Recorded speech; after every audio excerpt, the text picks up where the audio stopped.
Hello, bonsoir, and welcome to the Get French Football News Show. I'm Nathan Staples, and joining me this evening are Rich Allen and Eric Devin.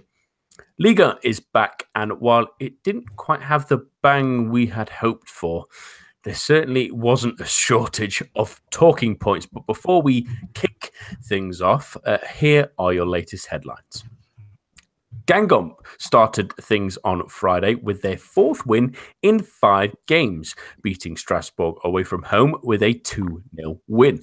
They finished the weekend in 7th, thanks to goals from Yanis Saliba and Nicolas Benazet. In Saturday's early match, Marseille closed the gap on those above them to just a point after they dispatched with Rennes in a 3-0 victory at Rosanne Park.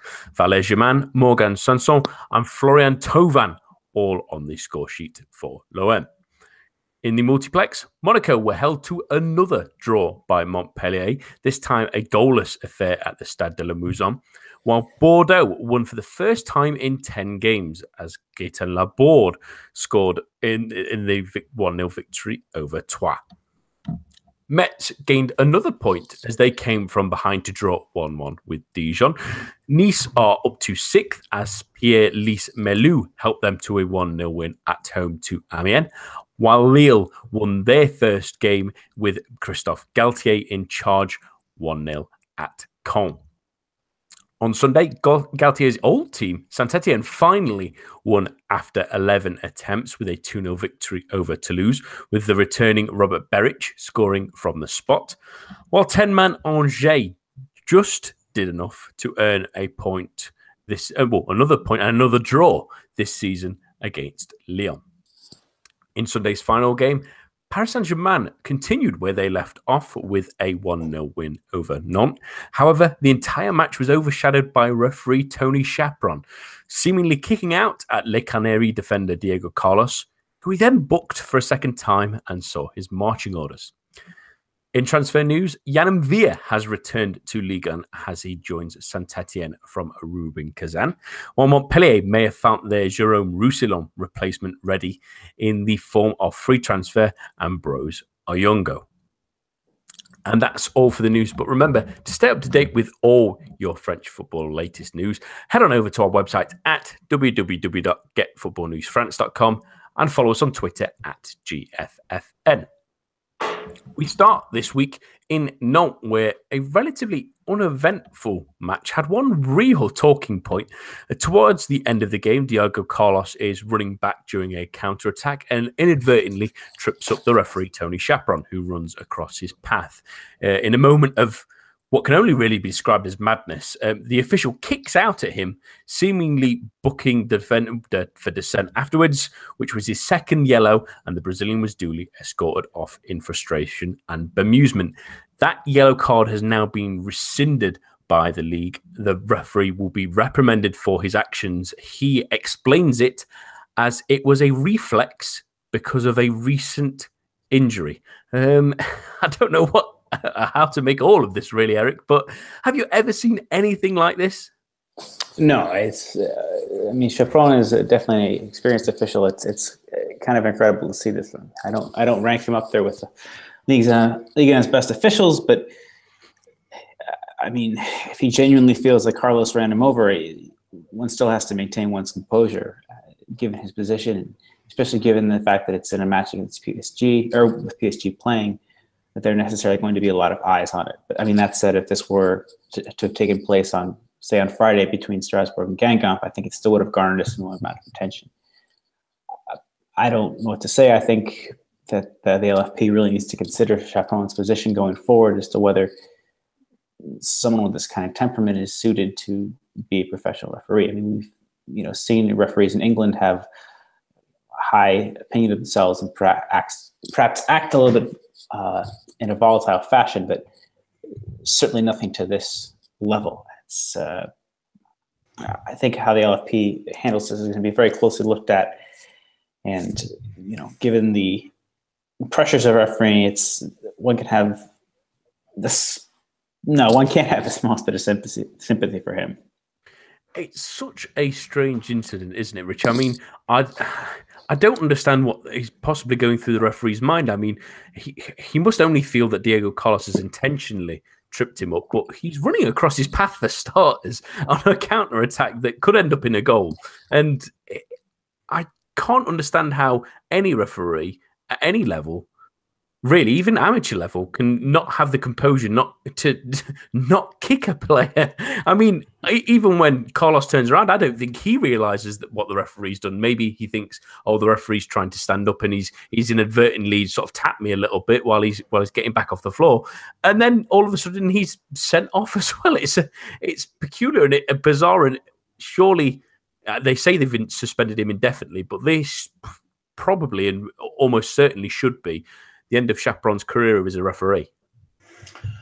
It's the way you have to think. I mean, it was certainly one of those moments where you suddenly think, did I really just see that? Did that really just happen? Because we've never seen anything like it. In terms of what happens with Chaperon after this, I mean, there's no precedent to it. There really isn't. I think immediately when there was calls then for his suspension and what kind of ban that then may materialise into, I immediately came back to thinking about that Benjamin Jenner a couple of seasons ago got quite a lengthy ban, I think 10 games or so, for what he was adjudged to have pushed the referee, whereas I think the vast majority of people saw that actually it was probably just more of he ran into the referee. Now, whether there was, he knew what he was doing or not, Geno got a 10-game ban for that. But I think there was enough in that to question as to whether he actually meant it. To me, there's no argument that Chaperon meant that. Whether it is an instinct thing or not, he still meant to kick out. I'm not buying this reflex thing or anything like that. It was intentional. It's just whether it was he thought, oh, I'm going to kick out at him because he's pushed me to the floor, or whether it was just a natural instinct flick of, oh, crikey, someone's pushed me to the floor. Either way, and it's one of those things you just never feel like you're going to have to say on a football podcast, referees shouldn't be kicking players. It's one of the greatest defences I think I've ever heard as well from a referee. I mean, if surely with all the cameras that have been on him and everything, just own up to it. Yeah, I lost my head. I kicked him. None of this reflex issue with a recent injury. I mean, what perfect timing for that to crop up?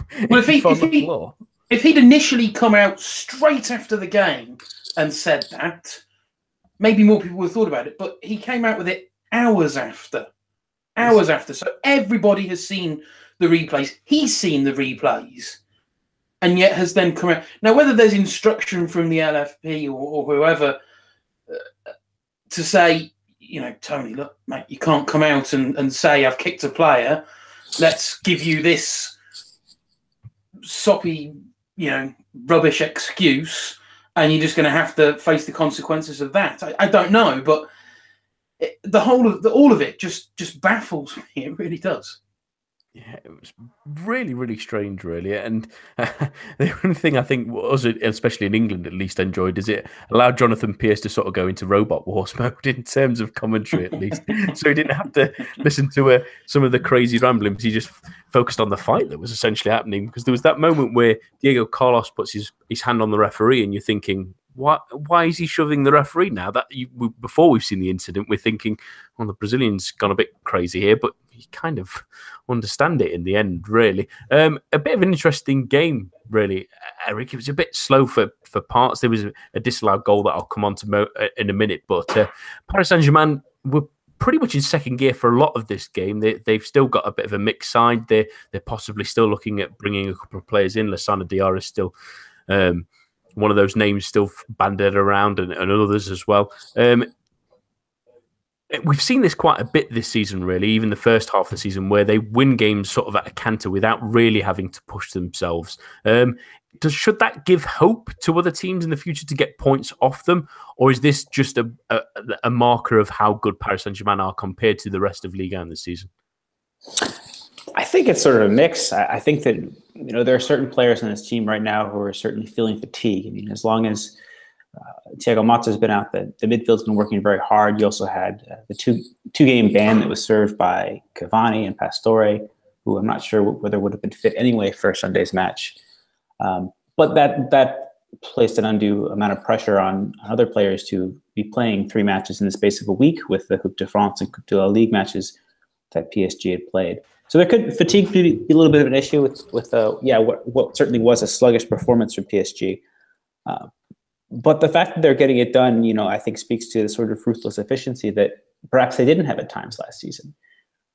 This defense, I think, is only getting better too. That's something that we have to realize that last season, I think that PSG's losses or draws, a lot of them were down to not keeping things tight enough at the back and making silly mistakes. But I think we've seen this season that we're getting more solidity when Yuri Bercic plays in general. And we're getting more. Presnel Kimpembe, I think, has been quietly become one of the better defenders in the league. I think it's still at a very young age, and it's just a more capable, coherent team all around. Alphonse Areola is a more solid player as well. So I think that I think it's, for me, frankly, a little bit. I'd take the opposite tack. I would think that PSG are now more likely to win these close games and not slip up. And if narrow margins do come about in a match, they're better positioned to win this season than they have been in other matches. So it's certainly, I think, a good sign that for a team like Nantes that are ultra defensive, that can feel proud of the result and how well they played, but take that with a grain of salt as well. It's still a matter of PSG perhaps being a little bit tired and not having played midweek as well. And the frustration really, Rich, is in a couple of these games we've seen this season at Paris Saint-Germain. It feels like the moments aren't really being seized by those teams where there is the chance to maybe draw a level or get themselves back into the game. And the big moment really, other than the strange referee moment, was that Emiliano Sala disallowed goal. It was disallowed for offside. He's not offside when the ball's played. You could argue that the player, I think it was it might be Norwegian, trying to head the ball in front of him, but he doesn't touch it. He's not really interfering with play either, you would say, because there's no defenders anywhere near any of the players that would cause anything different.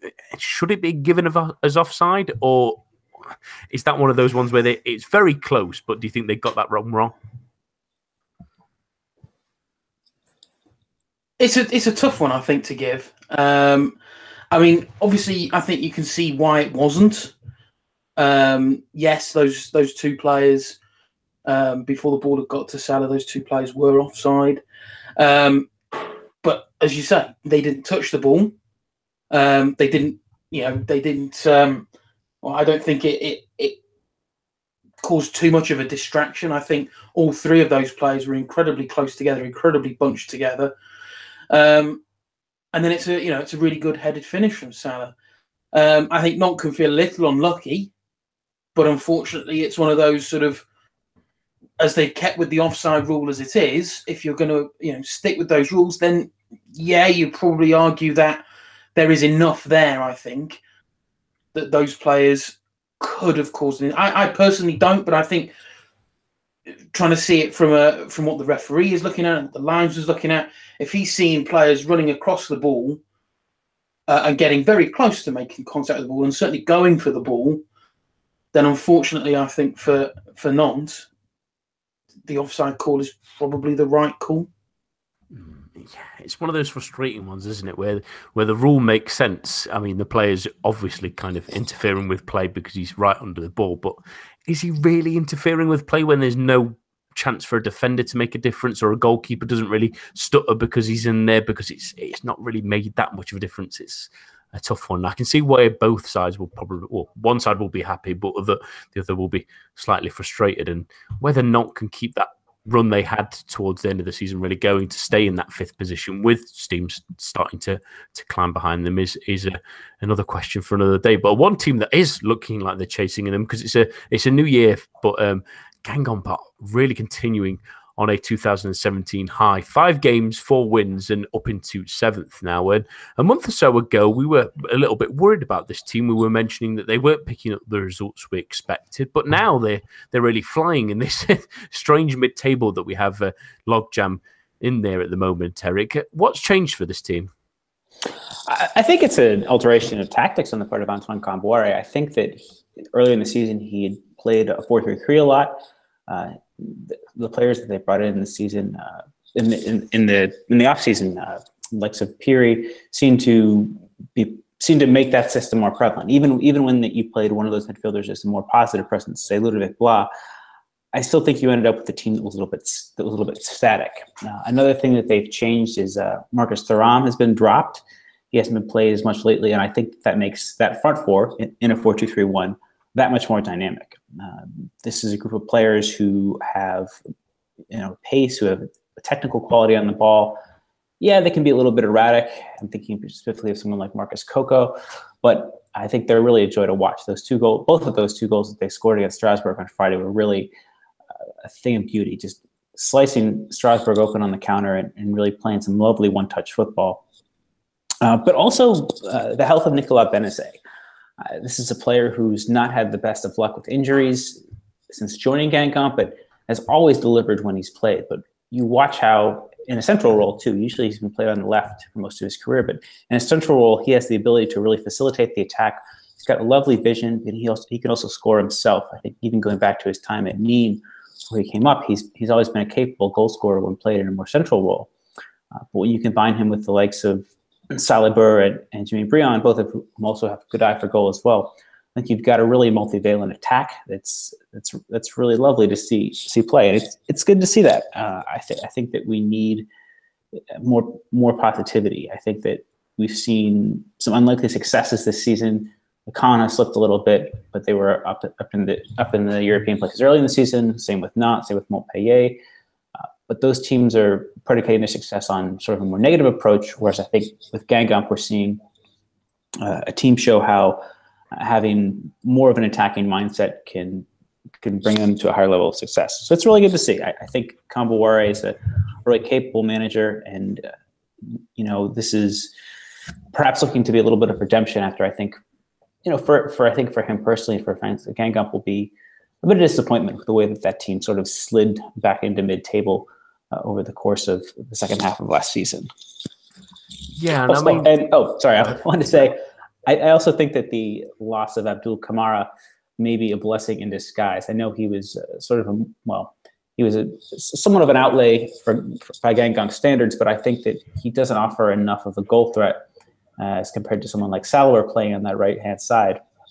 Now that you've got him in the team, I think you really have to look at this team as being more balanced and offering an attack from a variety of positions, and not just trying to run everything through the legs of Briand. Yeah, and you could see, especially in that first goal, that the fluency and the quickness of passing and the real sharpness in between them, that they're starting to grow in confidence again. And I think seeing Benezet fit and playing well, he was excellent in that game against Strasbourg, especially in the first half. I mean, in the second half, they maybe needed a lot from Koyo and Jonsson to keep them absolutely solid in that one. But Rich, could you also argue that maybe it was symptomatic of the season? I mean, they started pretty poorly, really, over the first 3 or 4 months. They got some not great results. Or some of the games that you would hope they would be winning, they were either drawing or losing. But the 4 wins have come against Troyes, Dijon at home as well, who were down to 10 men very early.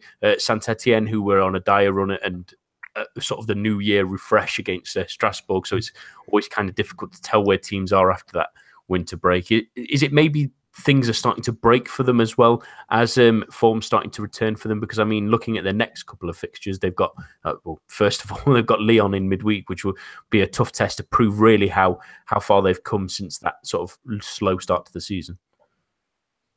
I think so. I think actually when you look at their fixtures and the results so far this season, I would actually argue that they've done what's expected really in the majority of their matches. I think when Camboire got the fixture list at the start of the season, when you look at their losses, and I focus on the games that they've probably lost the games that Camboire was expecting to lose. You know, it's the likes of PSG, Nice. It's the likes of Nantes, it's the likes of Marseille. Those are the games at Monaco, sorry, as well. Those are the games that Convo probably would have expected to lose. And then what they've then done is just picked up the points. And yeah, perhaps there's been one too many draws, but they're now turning those draws into wins. They're certainly playing a lot better. But they're getting the points against the teams they should be getting the points against. Now, as you said at the start of this link, it's still an incredibly congested table. So, you know, they can't afford to let anything drop. But it's really encouraging to see a team go out and really just execute their game plan. You know, they're going out. They know, right, this is a game that we as a team, we as a squad have signalled, right, we're aiming for the points here. And they're going out and they're getting the points. You can't ask for much more than that. Yeah, they've got some pretty tricky games coming up. But providing that they can stay on that focus of, well, okay, these are the games that we're going to go in and these are the games we're going to go in and win, there's every reason why they can't continue this success. Yeah, and they start to maybe sort of separate themselves from that sort of big glut of teams from sort of ninth downwards, especially now. So it's sort of spreading out a little bit more. But they're only a point behind Nice, who've had a relatively average season. They're 4 behind Nantes, who are in 5th, which would be the Europa League places. Obviously, 6th and 7th might be as well, depending on cup competitions. But Eric, do you think they can maintain a European challenge? Are they strong enough to do that? Or do you think some of these other teams, like, say, Montpellier, who've had a good season as well, even if you count teams like Rennes or even Bordeaux and Saint-Etienne, if they put a run together in the second half of the season, that maybe they might challenge them there for the European spots? Yeah, I think what Rich says is on the nose there, that there are a lot of teams in the mix, but I think that this is also, you know, with the exceptions of Blas and Coco, a fairly experienced team, and not a lot of these players, but some of these players were also around for the cup runs that Guingamp had in recent years, winning the cup, and I think making the semifinals last season. So there's a motivation and there's an experience with this side that I think can allow them to achieve a level of consistency that perhaps some of these other teams can't. I mean, Montpellier have been playing more positively in recent seasons, but they also rely quite a bit on players that are perhaps a little bit more lacking in experience. Thinking about the likes of Junior Sambia, even though he was excellent at the weekend, Isaac Mbenza, Jonathan Kone, a younger team. Nice, you know, are good to watch, but I mean, they're also relying on players who have been in and out of form. Sarri's had a sort of a mixed season. Balotelli struggled quite a bit with injury. Can't really rely on him. Their defense has been suspect at times as well. So I think Guingamp are as well equipped as any team, really, for me, below Marseille, to have a run at this. I think that I think that also, you know, the defense is as good as it has been. The experience of Sorbonne and Kerbrat, and I think the goalkeeping they're getting as well has been really solid. I think that Jansen's a major upgrade from Jonas Lossel, and I think that really shows as well. So yeah, there's no reason Guingamp can't necessarily continue this. Strasbourg also, there should be the caveat. We're missing quite a few players. Martin Terrier, Dimitri Leonard, been probably their 2 best attacking players this season, and they were both out on Friday. So there's a bit of a caveat there. I think that looking at the fixture list with a closely does reveal that Guingamp are getting the rub of the green. But you know, conversely, I think we can think of the reverse fixture. You mentioned they have Lyon midweek. When they played Lyon earlier in this season, I think they were incredibly unlucky not to have won. I believe Thuram had hit the bar, and Lopez had made a couple really good saves in that match, if I recall it correctly. So there's been a consistency to their performances, perhaps save that loss to Monaco, where sometimes they haven't got the rub of the green, and maybe, you know, with a little bit of luck this time around, they continue to climb up the table. And let's not forget, you know, once you add to the likes of Nice and, well, maybe Marseille are too far away to catch, but Nice certainly, once you add that fixture congestion, their squad looks to be getting a little bit smaller now, as Coziello seems to be on his way out the door as well. That could be a mitigating factor for Les Aiglons as well.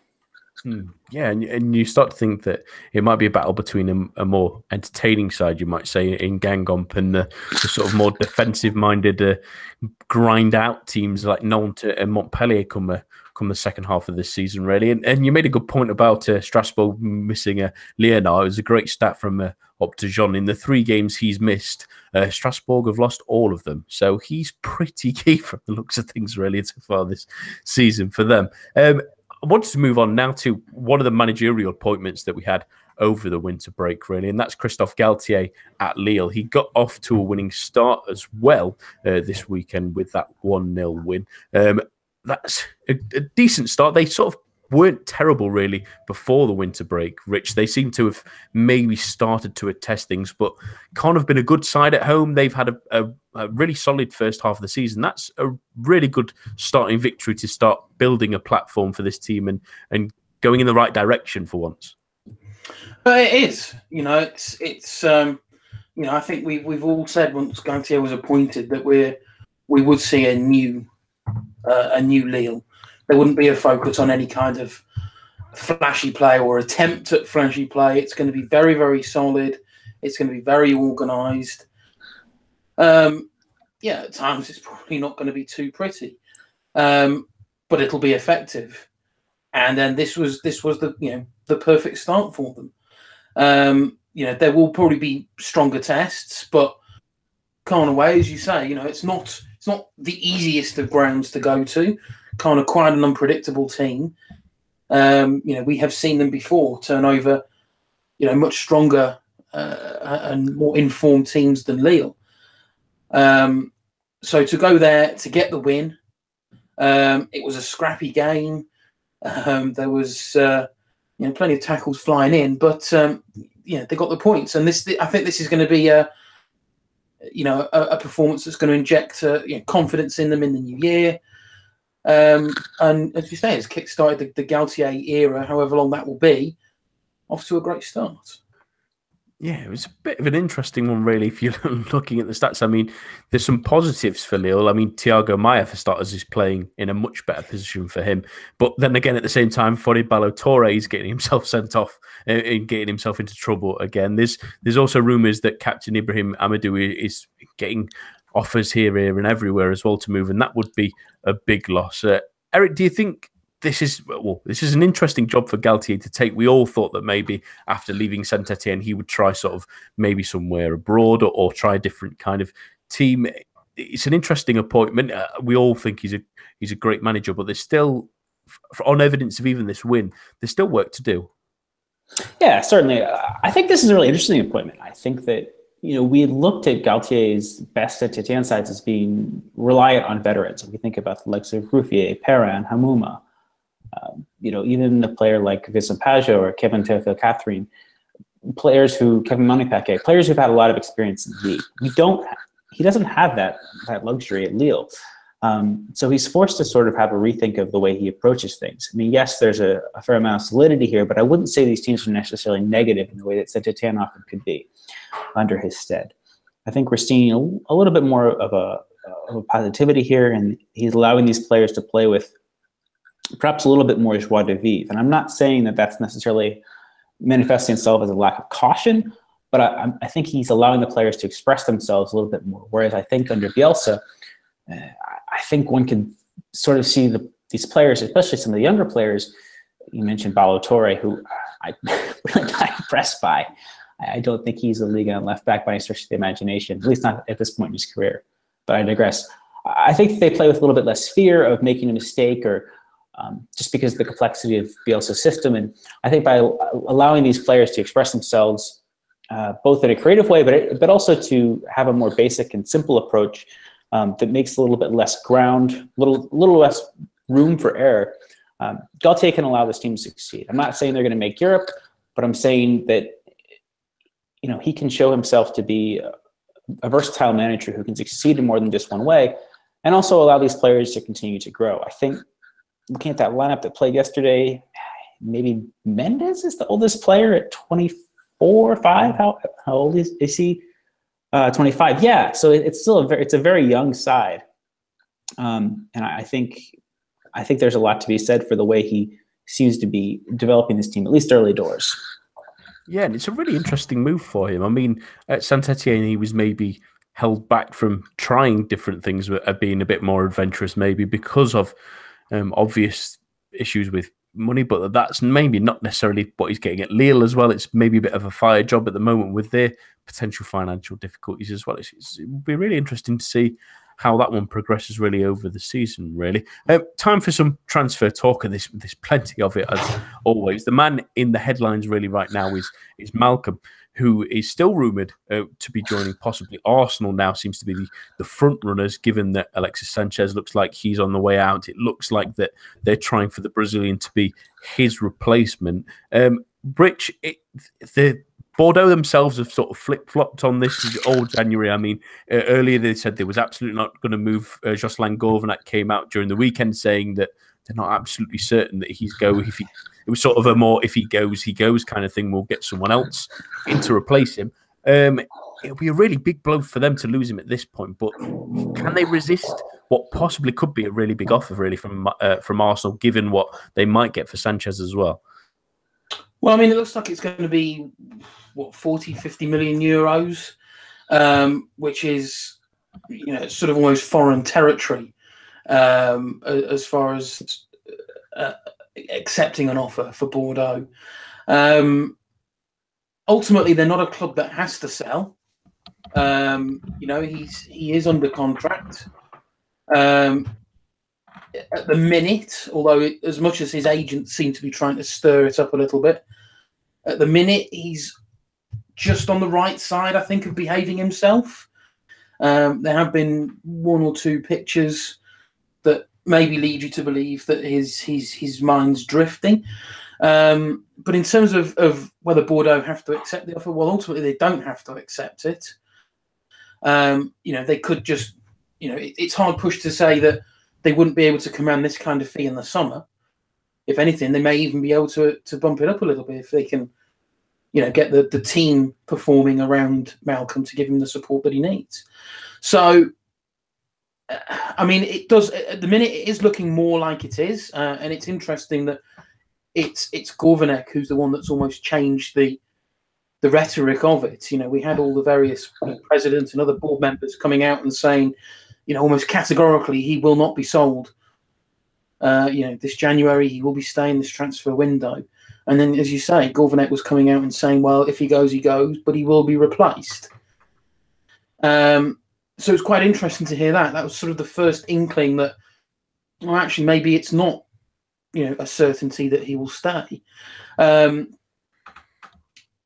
mean, I'm in two minds as to whether I think he'll go or not. I think we touched on this on last week's show that I just worry that it's too big a stepping stone too soon for him, that we need to see him performing week in, week out at the level we know he can. As I say, this Bordeaux team should be that team. We know that they are woefully underperforming, but if this Bordeaux team can perform at the level we all thought that they would at the start of the season, Bordeaux can be that team.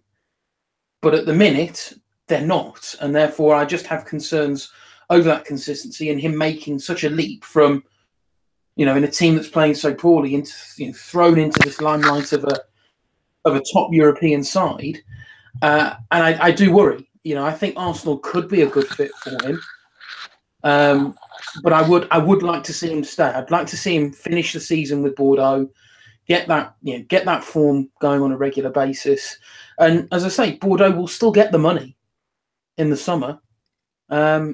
As I say, if he can play week in, week out at the fantastic level that we have seen in glimpses this season, chances are they'll be breaching the 50 mil mark. So for me, it's a no-brainer for Bordeaux. It's just, as you say, it's whether they just can resist that money for now and just hold off for another 6 months. Well, that's the thing, isn't it? I mean, 40 million euros can buy Bordeaux minimum 4 players, maybe if you're really being harsh, maybe 3 players. That's good players at that as well at a Ligue 1 level. That's almost really, really hard for that kind of club to resist, really. But if he does join Arsenal, Eric, I mean, we talked about the other 2 teams that have been rumoured a lot, which is Tottenham and Manchester United, but it looks like Arsenal will be the front runner. Supposedly they are talking to his agent. Do you think, especially if Sanchez goes, with that gap that they clearly have out wide then, it maybe gives him more of an opportunity to start than he might have done had he gone to somewhere like United or Spurs. It does, but I think it's sort of immaterial. I think that, Rich mentions Arsenal being a top European club, and yes, they still are, but I also worry that not only in terms of his situation on the pitch and expectations, but I mean, what an utter mess Arsenal appear to be right now. I mean, I'm not just talking about the loss to Bournemouth. I'm talking about the fact that they really seem to be a market class below at least what as soon as it looks like the top four in the Premier League. And it's I don't think it's going to do him any expectation. I think that where we've seen Malcolm struggle this season is in trying to do too much. And I think that he doesn't have the faith in Depreville and in Mendy. I think he does in Laborde. And I'm interested to see how this team plays with Laborde back now. I think it's no coincidence that he scored. He was the one that scored at the weekend. I think that we can look at how Malcolm might feel that same pressure as in Bordeaux struggles and Arsenal struggles and just try and do too much. And I think that when he's that sort of player and when he doesn't have faith in his teammates, that's when, he, I think, tries to do too much. And if it doesn't come off, he tries even harder.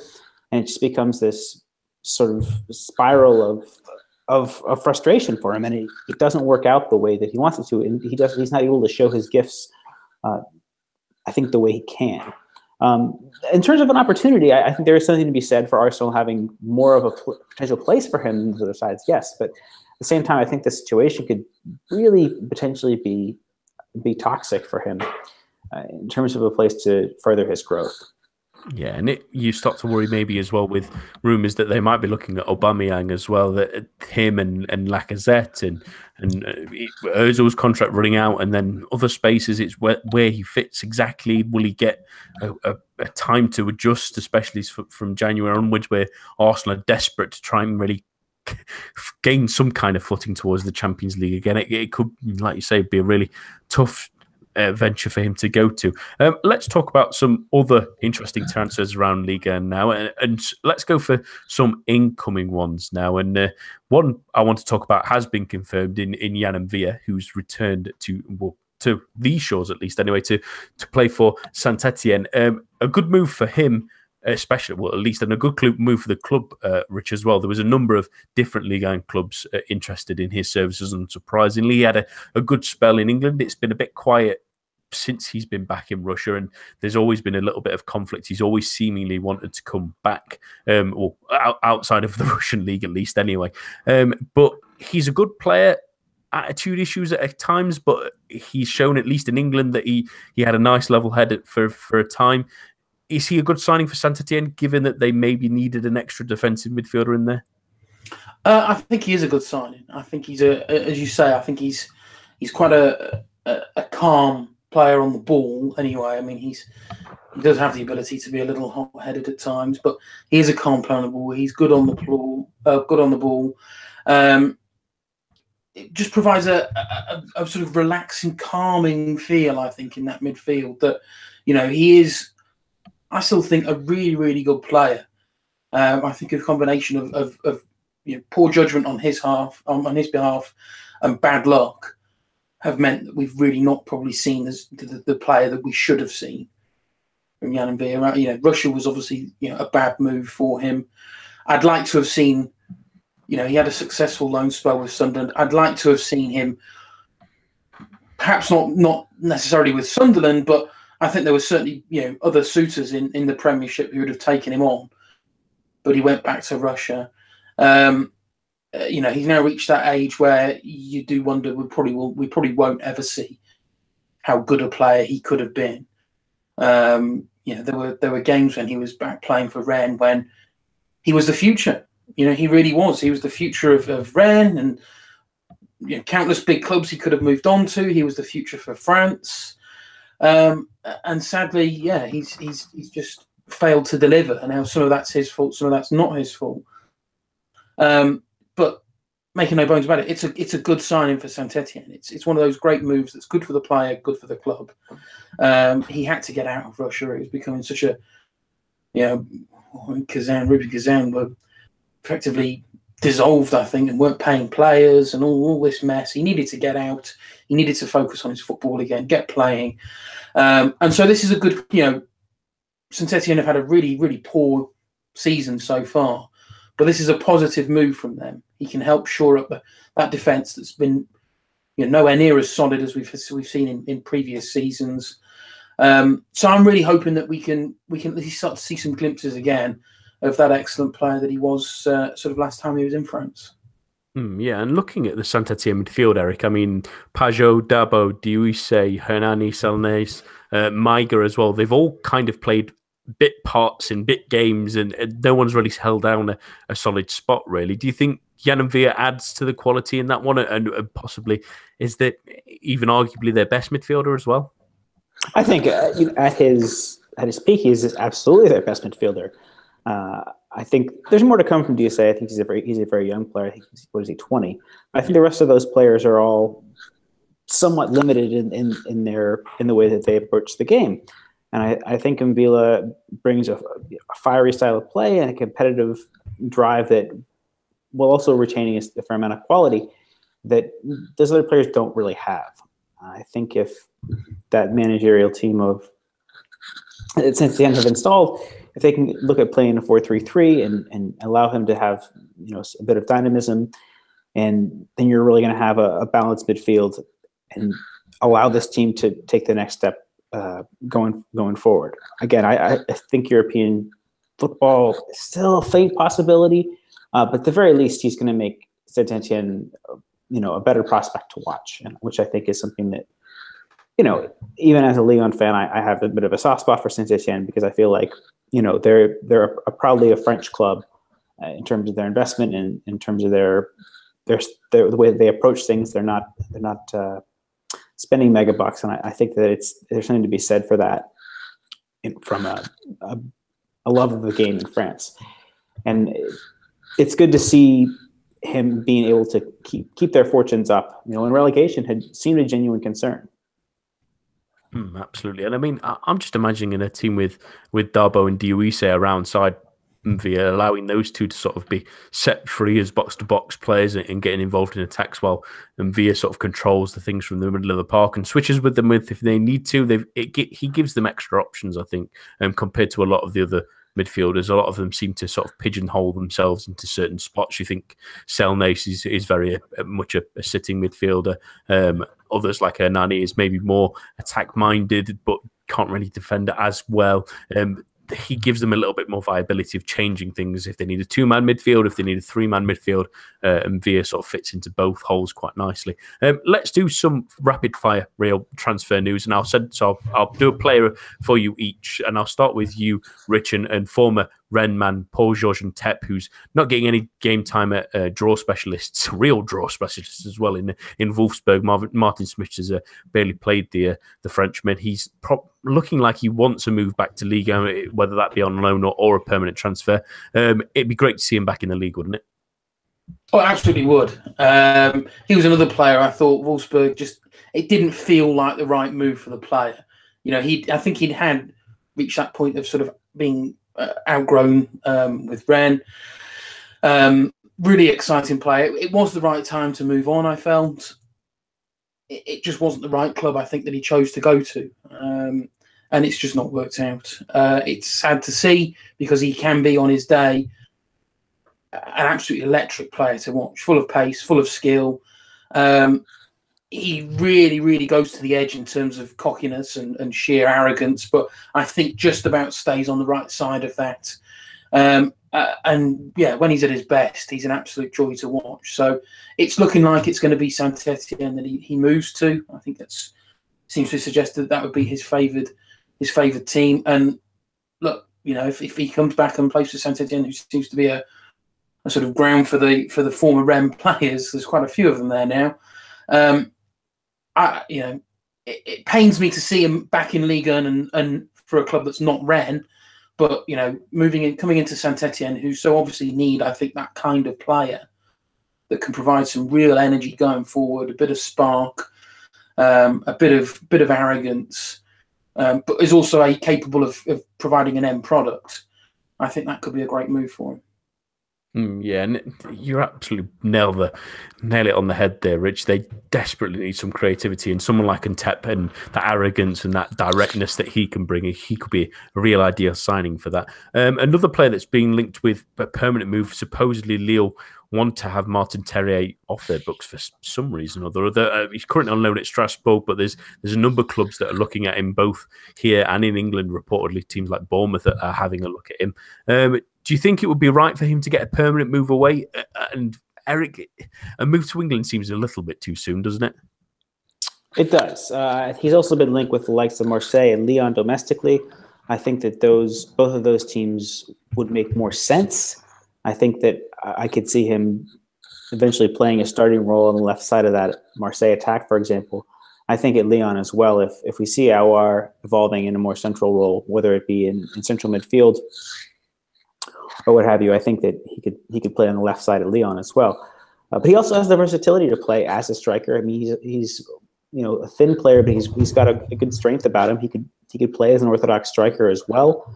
And I think that with European football and cup runs continuing or at least Coupe de France runs continuing for both those sides, he would probably be a better fit and allow his career to develop in a more natural way. Were he to go with one of those sides, England, especially for a team like Bournemouth, I do worry about whether that would be not necessarily a move too far for him in terms of his quality with regards to the team, but whether he'd be the kind of player that would be afforded a chance to play with relegation still being a concern for a team of that level at this point in the season. Yeah, especially thinking of players like Lys Mousset, who doesn't really get a look in there. You do worry that a young player going to Bournemouth, it might not be the exact time for him to go, really. But he is an exciting player. I would also think that if he does end up going to like a Lyon or a Marseille, it'd be nice if they let them back to Strasbourg for the rest of the season. I'd feel a bit sorry for them losing him simply because Lyon are desperate to sell some players. It was like Olas after the draw against Angers came out and said, basically, he was asked about the links with Terrier. And he said, basically, he's got all the attributes that marry perfectly with Lyon. I know he's with Strasbourg at the minute. I know that Strasbourg want to keep him for the rest of the season. But basically a case of, well, if he wants to come, we'd gladly have him.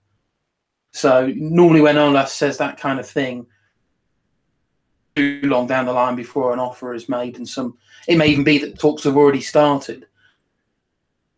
Lyon seem to be big fans of his, especially Olas. Yeah, and that's a big thing to be, at least anyway. It's a pretty important step to take, at least. He is an exciting player. I've really enjoyed him this season. I think he'll definitely get some kind of move in the near future. Another man who's looking at possibly a move away is Bouna Sarr. He's been linked with English clubs. I think it was, I can't remember, it was Newcastle who put a bid in for him, I think. It's Leicester, that's it, a €3 million bid that's been rejected. Supposedly they'll come back in for him. Seems like an interesting move, really, Rich. I mean, he's been used as a fullback on occasion this season, really, rather than a winger as we expect him to be. Do you think it seems like maybe a move for a team like Leicester, especially who are a mid-table Premier League side, maybe filling squad places or maybe even just preparing for someone to come in to fill the boots of Riyad Mahrez should he leave either this month or possibly in the summer? It does strike me as he's a bit of a utility. They've gone in with a very, very low bid. Interestingly, though, Marseille fans, I think, would be more acceptable if they wanted to bid sort of 5 or 6 million. It seems that they would probably be happy for him to be on his way. I can only think that he's just a squad player. He's got a bit of experience, and that he would probably be pretty cheap. I can only think. I had no idea where on earth that bid came from. If you told me Leicester had bid on a player in Ligue 1, I think Bouna Sarr would have been way, way, way down before I'd have guessed his name as the player that they put in a bid for him. So it's a bit of a left field left field rumour to have come about. But yeah, all I can think of is that he would be a fairly cheap squad utility player to bring on board.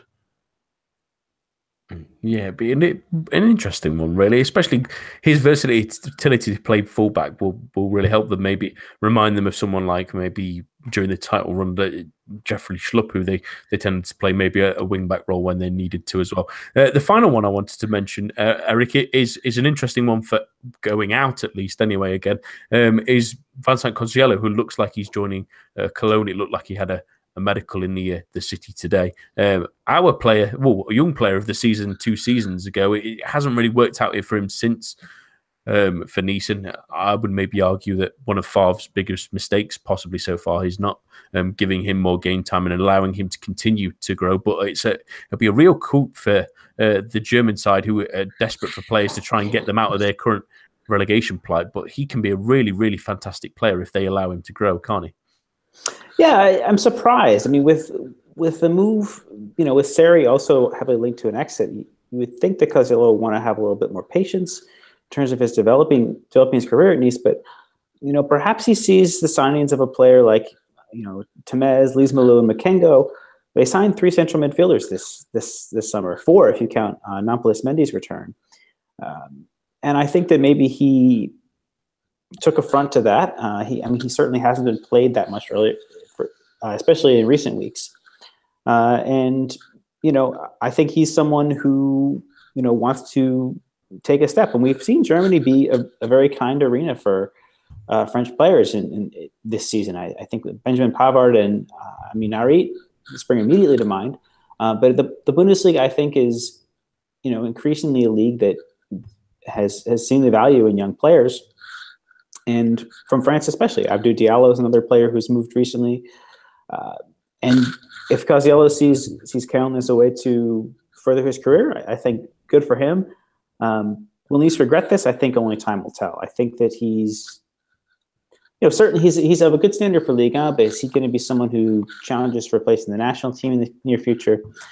Probably not. I don't think that this is, on the level of regret of letting go, say, Sadio Mane or someone like that, or Naby Keita, someone who's left France at a young age and goes on to do really great things. I don't think Coziello is in that level, and I don't think it's that big of a deal for Nice, especially with Makengo. I think he's a player who we can really see a lot of in the near future as well. He's a really talented presence who can offer a lot of the same skill set that Coziello does.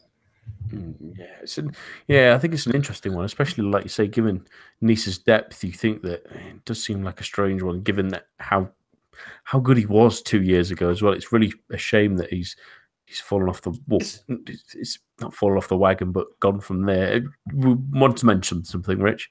Yeah, it was just for me almost the equally as baffling as is where he's gone to.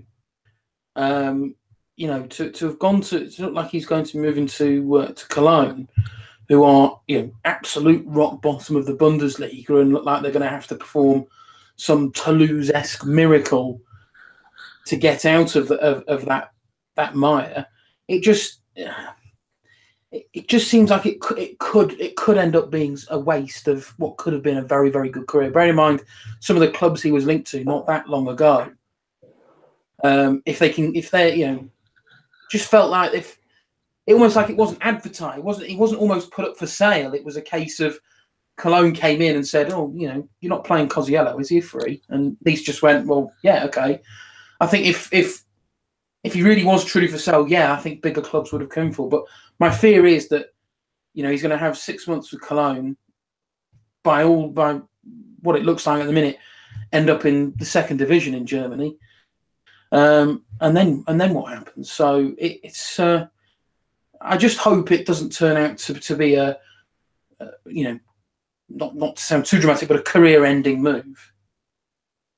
Yeah, it's a strange one, isn't it? I mean, I've seen Cologne a few times this season, and they've been a tad unlucky, but for going that long without a win, they really are mired at the bottom of the league. And any young player going to a foreign country as well and trying to experience that, it's a lot of things for him to handle. But maybe at the same time, it's maybe an opportunity to put himself in the shop wonder for 6 months, guaranteed first team football.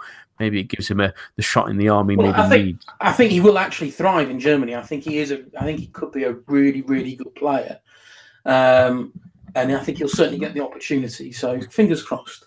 Yeah, absolutely. Yeah, I think we all admit that we're very big fans of his, at least anyway, from what we saw previously. And it's just a shame that he didn't really get a chance in Ligue 1 anymore. Let's talk about finally our snapshots. So this week, so I'll start with you, Rich. What's your Ligue 1 snapshot? Mine's just a very, very brief one on Bordeaux. I think they've come in rightfully for a lot of stick recently. But having recently made the signing of Paul Bice and brought him back to France, a very, very good signing. First game back in France was in the 1-0 win away at Troyes. I think he ended up in L'Equipe's team of the week as well. We know he's a solid defender. He wasn't perhaps at his best when playing for Malaga, but we saw with Nice and prior to that Saint-Etienne just what a solid, no fuss, no frills defender he can be, and that's exactly the kind of player that Bordeaux need at that in that defence. And all of a sudden, Costil then was back. He's suffered quite a lot since he's moved to Bordeaux, a drop of form, and then in turn him being dropped from the side. But having such a dodgy defence as he'd had in front of him, I defy many goalkeepers to look good with that kind of defence. So with the likes of Base in front of him, that can help him hopefully restore his confidence. He made a crucial penalty save, which I think Opta put now. He's saved 4 of his last 5 spot kicks, which I don't think many keepers can rival. So fingers crossed that Base can, it's a great signing for Bordeaux, not only for the quality that he brings, but also what he can then bring to the other players in the squad. Yeah, it'd be an interesting one, given that he did really struggle at Malaga and as well, and they were mired at the bottom of La Liga. Eric, what's your Ligue 1 snapshot? Yeah, I think the recent really strong play of Junior Sambia. I think this is a player who wasn't afforded much of a look in. He's on loan at Montpellier from New York in Ligue 2. He hadn't had that great of a season. He was behind Stéphane Cessignon, but in recent weeks, he's really come alive. I think he's got, he has sort of the level of responsibility at a young age. He's 21 to work hard and fit into that system that Michel Dejacarie is employing, but he also has an eye for goal and an attack-mindedness as well. I think that to watch him come through, it has been really impressive. I think that, if Montpellier can sign him permanently, they can turn him for a real profit, in a couple seasons down the line, if that's the case. But if they can't, I think New York could be commanding a pretty good fee here as well. I think this is the type of all-action midfielder we've been seeing a lot of lately in Ligue 1. Likes of Aouar and Ndombele spring to mind as well. And I think that Sambia could be mentioned in the same breath as players like that in the next year or two, now that he's being given more of a chance to play in Ligue 1 and in a system that is getting the best out of him as well. I think my Ligue 1 snapshots, I always like looking at some of the lighter moments of Ligue 1 weekend, and 2 of my favourites are, one comes from the Marseille-Rennes game. The away side had a penalty early on that was saved by Kubek that was completely missed by Rudy Garcia, who was writing down notes as the penalty was missed, didn't see it, looked up, realised that the Rennes players were celebrating, looked straight back down at his notes. Classic managerial move from Garcia there. And possibly the miss of the season in Paris Saint-Germain. No, it's played across the goal to Angel Di Maria, open goal in front of him, a player who's cost, 50 million euros in it a couple of years ago, absolutely skies it. It almost goes out of the stadium. It's a wonderful, wonderful miss. He scored before that, at least, anyway, so he got one in and one out, but it was an absolutely abysmal miss, and we do love those good older spooners, but he'll just be glad that will only maybe make the rounds a little bit. It won't be stuck on one of those old Christmas DVDs you used to get, at least, anyway. That's all that we have time for this evening. My thanks to Rich, Eric, and all of you listening at home. Join us for the preview show, which is back on Thursday, and the main show will be back at the same time, same place, next week. A bientôt and goodbye.